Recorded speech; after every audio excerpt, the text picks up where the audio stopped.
تو میرے حضور نے ارشاد فرمایا مرو اولادکم بالصلاۃ وہم ابناء سبع سنین واضربوہم علیہا وہم ابناء 10 سنین وفرقوا فی المضاجع۔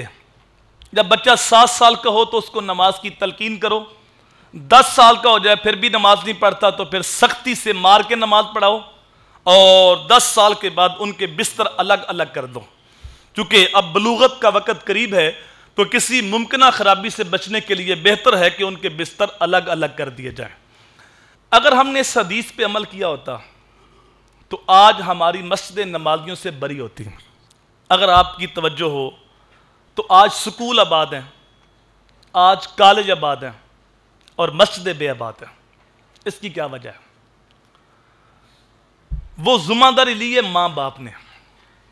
بچہ شعور کی وادی میں قدم رکھتا ہے تو ماں اسے لوری دیتی ہے کہ بیٹا اچھا پڑھ جاؤ، تمہارے پاس ڈگری اچھی ہوگی نا تو جاب اچھی ہوگی، جاب اچھی ہوگی تو پے اچھی ہوگی، پے اچھی ہوگی تو مستقبل اچھا ہوگا۔ اب بچوں کی دوڑ لگ گئی مستقبل کو بہتر کرنے کے لیے۔ ایک لمحے کے لیے سوچئے، جس مستقبل کی فکر ہم نے اپنی اولاد کو دی ہے اس مستقبل کی عمر کتنی ہے؟ شیخ سعدی کہتے ہیں ایک سانس کا بھی نہیں پتا۔ جو سانس اندر ہے اس نے پتہ نہیں باہر آنا ہے کہ نہیں، اور جو باہر ہے اس نے پتہ نہیں اندر جانا ہے کہ نہیں۔ اور ایک مستقبل وہ ہے جو مرنے کے بعد شروع ہونا ہے۔ ایک مستقبل صاحب وہ ہے جس کی فکر رب دے رہا ہے۔ یا ایھا الذین آمنوا اتقوا اللہ ولتنظر نفس ما قدمت لغد۔ اے ایمان والو اللہ سے ڈر جاؤ اور ہر جان یہ سوچے کہ اس نے آنے والے کل قیامت کے لیے آگے کیا بھیجا۔ یہ مستقبل جس کی فکر ہم نے اپنی اولاد کو دی، اس کے تو ایک سانس کا نہیں پتا، اور وہ مستقبل جس کی فکر رب دے رہا ہے اس کا ایک دن 50,000 سال کا، اس کے ایک سانس کا نہیں پتا۔ اگر طبی عمر مل جائے تو ماہرین نے 45 سال عمر نکالی ہے جو ایوریج عمر ہے، اور وہ ایک دن 50 دن کا نہیں، 50 ماہ کا نہیں، 50 سال کا نہیں، 100 سال کا نہیں، ایک دن 50,000 سال کا۔ اب تصور کرے کہ ہم اپنی اولاد کو کس طرف لے کے جا رہے ہیں۔ جو ماں باپ یہ کہہ سکتے ہیں کہ بیٹا اچھا پڑھ جاؤ تمہارا مستقبل سنور جائے گا، وہ ماں باپ یہ بھی کہہ سکتے ہیں بیٹا نمازی بن جاؤ تمہاری آخرت سنور جائے گا۔ لیکن ماں باپ نے ذمہ داری پوری نہیں کی۔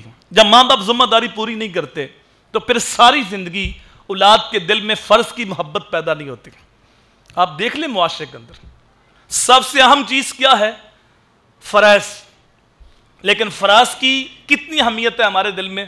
صرف 5% لوگ نماز پڑھتے ہیں، 95% لوگ بے نمازی، وہ بھی کسی کی اچھی صحبت مل گئی، یا اللہ کا ویسے کرم ہو گیا، یا کسی کے والدین تقوی والے ہیں تو انہوں نے تربیت کر کے اس راستے پہ ڈال دیا تو وہ لوگ نمازی بن گئے، اور باقی لوگ جو ہیں وہ مستحبات کو ترجیح دے رہے ہوتے ہیں۔ محلے میں فوتگی ہو گئی تو سارے لوگ آتے ہیں جنازہ پڑھنے کے لیے، جنازگاہ میں جگہ کم پڑ جاتی ہے، اور کئی بار مسجد کے ساتھ والے گھر میں فوتگی ہے، مغرب کے بعد جنازہ ہے، بازار بھرا ہوا ہے، نوجوان بھی کھڑے ہیں، بوڑھے بھی کھڑے ہیں۔ بھئی کیوں کھڑے ہو؟ وہ کہتے ہیں مولوی صاحب نماز پڑھا رہے ہیں، جنازہ پڑھنا ہے۔ جنازہ فرض کفایہ ہے، ایک بندہ بھی پڑھ لے سب کی طرف سے کافی ہے، اور نماز فرض عین ہے۔ ہم نے فرض کفایہ کو ترجیح دی لیکن فرض عین کو ترجیح نہیں دی۔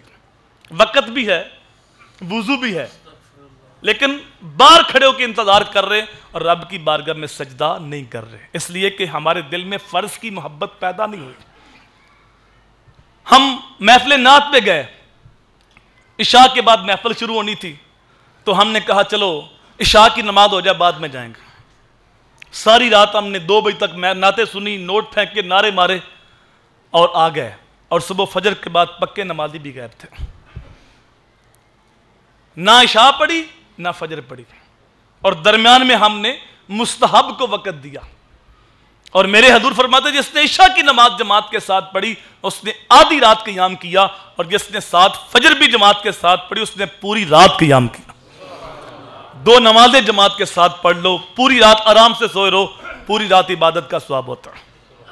ہم تو شب برات کو، شب قدر کو مسجد میں آتے ہیں تو عشاء کی نماز کے بعد آتے ہیں، اور اس وقت آ کے نفل پڑھتے ہیں، توبہ کرتے ہیں، آنسو بہاتے ہیں، دعا مانگتے ہیں، اور فجر وقت پھر سوئے ہوتے ہیں، تو درمیان میں توبہ بھی کر رہے ہوتے ہیں، آنسو بھی بہا رہے ہوتے ہیں، اور نماز کی جو فرض ہے اس کو ہم اہمیت نہیں دیتے۔ اور رسول کریم فرما رہے ہیں کہ 10 سال کا بچہ ہو گیا پھر بھی نماز نہیں پڑھتا تو مار کے نماز پڑھو۔ ذرا اس حدیث کی گہرائی میں اتریے، مجھے تھوڑی سی توجہ چاہیے آپ کی۔ یہ کس محبوب کا فرمان ہے جو امت کے ساتھ اتنا پیار کرتے ہیں؟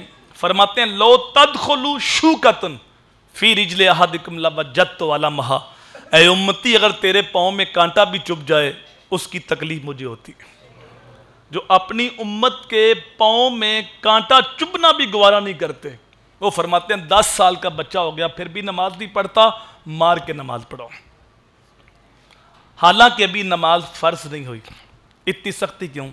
میرے حضور نفسیات کو جانتے ہیں کہ آج تھوڑی سی سختی پہ یہ نمازی بن گیا تو پھر ساری زندگی نماز چھوٹے گی نہیں، اور یہی نماز اس کا ہاتھ پکڑ کے اس کو جنت کے اندر لے کے جائے گی۔